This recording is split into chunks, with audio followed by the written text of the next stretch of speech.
Girls, how you doing today? Single roleplay here once again. Today I want to talk a little about Grim Dawn Forgotten Gods, the new expansion that's just been released yesterday, I think, or a couple of days ago. I'm not a big fan of Grim Dawn, but it's a really good game, and I wanted to take a look at what expansion is there to offer, how it plays, what have changed. Is it better than the Ashes of Melmouth expansion, which was released last year? Overall, I think that Grim Dawn is one of the best action RPGs, like, if you want my opinion. If you never heard about it, give it a try, because it's one of the true action RPGs, the successor of the Titan Quest and the best action RPGs like Diablo 2 and other games, out there on the market. It's pretty old school. It has a lot to offer. It has a lot of things there, a lot of crafting, a lot of builds. It even has a separate kind of builds creator, build guides out there, so it's pretty deep. It has a lot of things to offer. Visually, it's a very nice game as well. It runs pretty smoothly, no massive lags, not super hungry for computer power. It is a decent storyline. The length is decent too. It's just pretty lengthy for a single player game, and it offers free difficulties as well. And here is the main weakness of it as well, because it really follows the path that has been chosen a long time ago by Diablo 2, and then followed on by Titan Quest and Diablo 3 and even Path of Exile. And basically you have to go for the free, as far as I can remember, there's free difficulties out there. And yeah, basically it's the same game going for free difficulties. Once you end up one difficulty, you go to the other difficulty, and it's pretty much the same shit. There's also many cool things like the dungeons, that is like one attempt, and you can only attempt it one time a day, which is kind of somewhat of an end game in Grim Dawn, which is pretty cool, I think.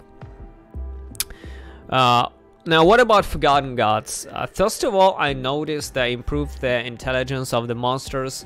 I played the Cabalist, which is like a summoner of different minions. You can see a lot of shit messing around, like skeletons, beasts and things, and they're pretty strong on its own.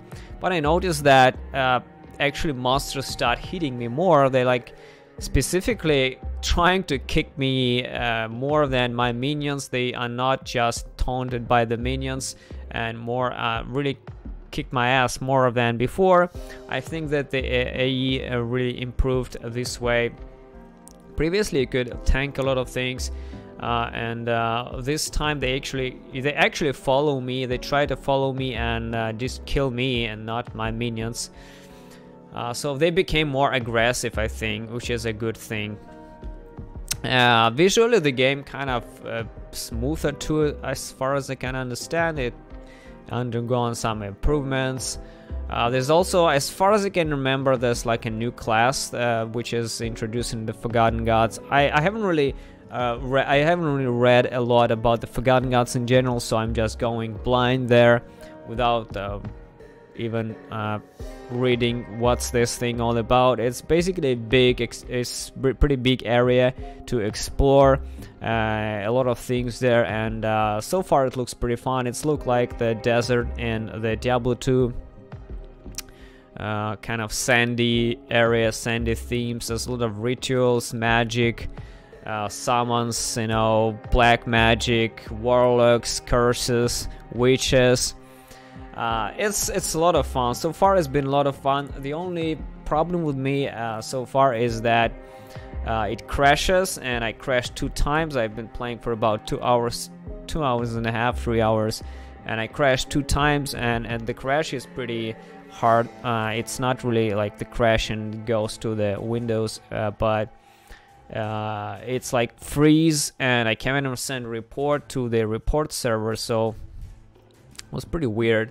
I expected it to be more stable, but I think that will be fixed in the upcoming future, and I hope that the patch will come which will increase the stability of the game, because for now it's kind of a little hard to play for me because, you know, when it's crashed, like a lot of progress is lost and you have to go to the portals again, you have to drag yourself there, so you have to set up a lot of portals, rifts there in order to get back to where you've been.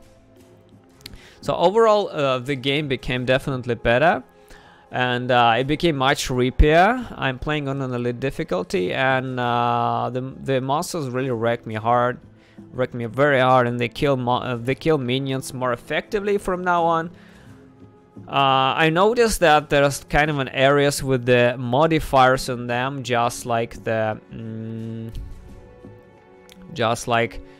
some mods in them, like in Path of Exile. Like for example, I can maybe show you what the area is about if I scroll this. So yeah, if you can see,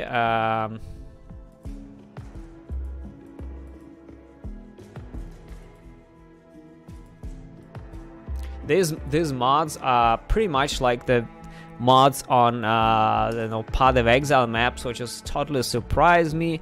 And these rifts are much more deadlier than they previously were, and they really kick my ass. They are shorter. This map was relatively short. It's not like a giant rift, but it was pretty short, but it really kicked my ass hard. And there are some deadly modifiers now that make the monsters there much harder than they previously were in the original game.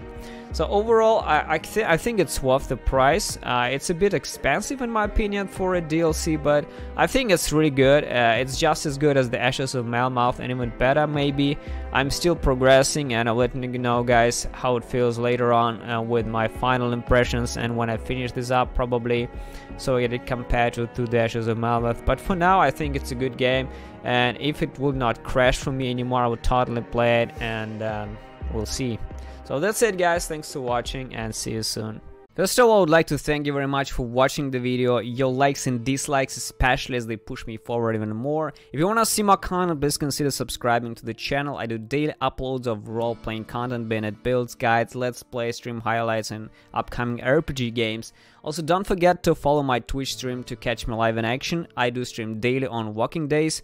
I'm a full-time YouTube content creator and a Twitch streamer too, so if you want to support me, you can do it either from Twitch or by PayPal directly from my website angryroleplayer.com. Join my Discord channel too for a place to discuss RPG things offline, as well as follow my Twitter to be notified on any new content. If you want to get extra information like sneak peeks into upcoming videos, plans, different behind-the-scenes footage, you can also join the Unholy Army on Patreon as well, guys. Thank you very much once again for watching and listening to all this. See you soon.